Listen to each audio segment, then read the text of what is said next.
الحمد لله وحده والصلاة والسلام على من لا نبي بعده. أما بعد فأعوذ بالله من الشيطان الرجيم. بسم الله الرحمن الرحيم. أحل لكم ليلة الصيام الرفث إلى نسائكم هن لباس لكم وأنتم لباس لهن. علم الله أنكم كنتم تختانون أنفسكم فتاب عليكم وعفى عنكم فالآن باشروهن وابتغوا ما كتب الله لكم. تمہارے لیے حلال کر دیا گیا ہے کہ روزوں کی رات میں تم اپنی بیویوں سے بے تکلف صحبت کرو. وہ تمہارے لیے لباس ہیں اور تم ان کے لیے لباس ہو. اللہ تبارک و تعالیٰ کو علم تھا کہ تم اپنے آپ سے خیانت کر رہے تھے، پھر اس نے تم پر عنایت کی اور تمہاری غلطی معاف فرما دی. چنانچہ اب تم ان سے صحبت کر لیا کرو اور جو کچھ اللہ تبارک و تعالیٰ نے تمہارے لیے لکھ رکھا ہے اس سے طلب کرو. آمنت باللہ و بآیاتی. معزز سامعین و ناظرین، آج کے درس میں قرآن کریم کی ایک آیت کریمہ پیارے پیغمبر صلی اللہ علیہ وسلم کی حدیث مبارکہ اور مسنون دعا اور چند مسائل کا ذکر کیا جائے. جو آیت کریمہ میں نے تلاوت کی ہے اور اس کا ترجمہ آپ کے سامنے پیش کیا ہے، اس آیت مبارکہ سے چند باتیں معلوم ہوتی ہیں. شریعت محمدیہ کے شروع میں رات کو سونے سے پہلے کھانے پینے اور عورتوں سے جماع اور صحبت کرنے کی تو اجازت تھی، لیکن اگر سو جانے کے بعد آنکھ لگ جائے اور آنکھ لگنے کے بعد سونے کے بعد دوبارہ آنکھ کھلنے کے بعد اجازت نہ تھی کہ اپنی بیویوں کے ساتھ صحبت کی جائے. چنانچہ بعض صحابہ بغیر کھائے پیے سو گئے اور اسی حالت میں روزہ رکھ دیا اور بھوک اور پیاس کی شدت کی وجہ سے ان پر بے ہوشی طاری ہو گئی. اسی طرح بعض صحابہ سونے کے بعد عورتوں سے صحبت کر بیٹھے اور بعد میں پھر سخت نادم اور پشیمان ہوئے. آقا نامدار سرور کائنات رحمت دو عالم صلی اللہ علیہ وسلم کی خدمت میں حاضر ہو کر کے اطلاع دی تو اس وقت اللہ تبارک و تعالیٰ نے پہلا حکم منسوخ فرما کر کے ختم کر کے یہ آیت کریمہ نازل فرمائی کہ احل لکم لیلۃ الصیام الرفث، اب تمہارے لیے روزے کی رات میں کھانا پینا اور بیویوں سے جماع کرنا جائز اور حلال کر دیا گیا ہے. اللہ تبارک و تعالیٰ نے اس آیت کریمہ میں میاں بیوی کو لباس کے ساتھ تشبیہ دی ہے. ان لباس لکم وانتم لباس لہن. اس میں بڑی حکمتیں ہیں. جس طرح لباس انسان کے جسم سے ملا اور چمٹا ہوا ہوتا ہے، اسی طرح میاں بیوی کے جسم بھی آپس میں ملتے ہیں. جس طرح لباس انسان کی ضرورت ہے، اسی طرح میاں بیوی بھی ایک دوسرے کی ضرورت ہے. اور جس طرح لباس انسان کے عیبوں کو چھپاتا ہے، اسی طرح میاں بیوی ایک دوسرے کی عیبوں کو انہیں چھپانا چاہیے.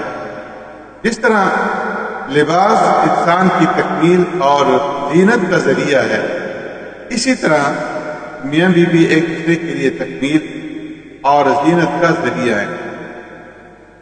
اور اس آیت کریمہ سے یہ بھی معلوم ہوا کہ بیوی سے صحبت کرتے وقت اولاد حاصل کرنے کی نیت ہونی چاہیے، صرف لذت حاصل کرنا اور شہوت پوری کرنا مقصد نہ ہو. معزز سامعین، آقا نامدار سرور کائنات رحمت دو عالم صلی اللہ علیہ وسلم کا ارشاد گرامی ہے کہ میری امت کو رمضان شریف کے بارے میں 5 چیزیں مخصوص طور پر دی گئی ہیں جو پہلی امتوں کو نہیں دی گئی. ان 5 چیزوں میں سے پہلی یہ کہ ان کے منہ کی بدبو اللہ تبارک و تعالیٰ کے نزدیک مشت سے زیادہ پسندیدہ ہے، اور دوسری یہ کہ ان کے لیے دریا کی مچھلیاں تک دعا کرتی رہتی ہیں اور افطار کے وقت تک مسلسل دعا کرتی رہتی ہیں، اور تیسری یہ کہ جنت ہر روز ان کے لیے آراستہ کی جاتی ہے۔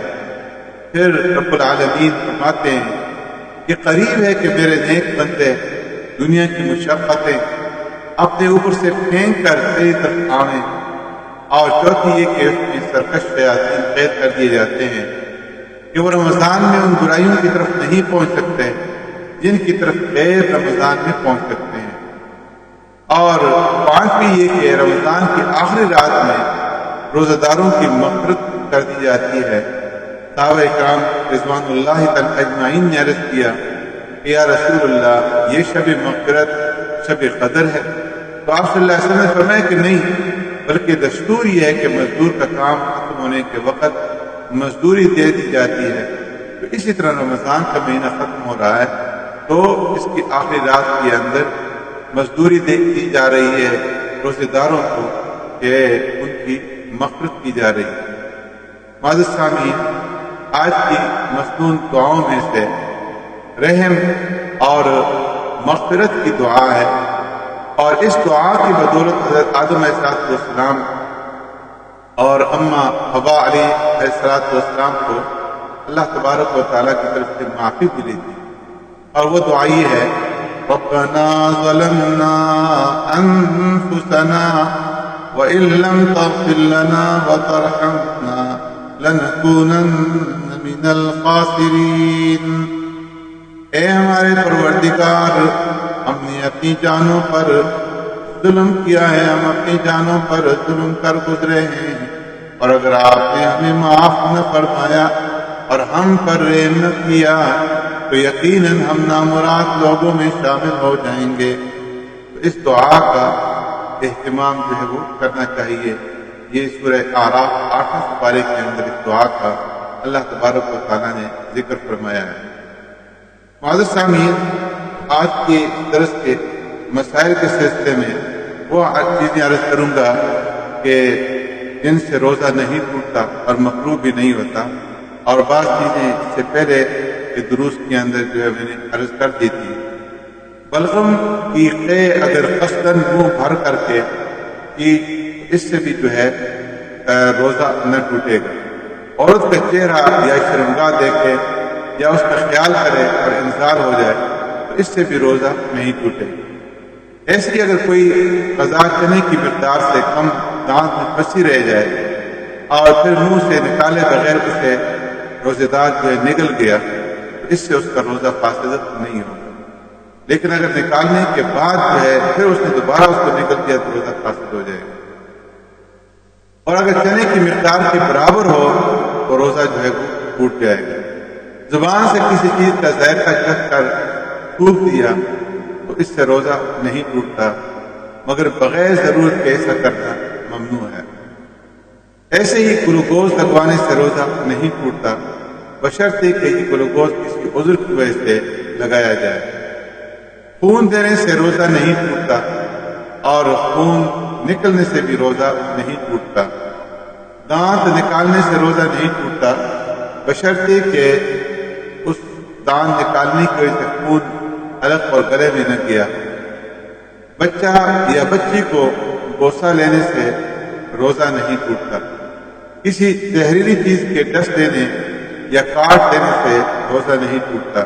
اللہ تبارک و تعالیٰ پیارے پیغمبر صلی اللہ علیہ وسلم کے ارشادات، قرآن کریم کی آیات اور ان مسائل کے اوپر ہمیں عمل پیرا ہونے کی توفیق عطا فرمائے۔ سبحانک اللہم و بحمدک، نشہد ان لا الہ الا انت، نستغفرک و نتوب الیک۔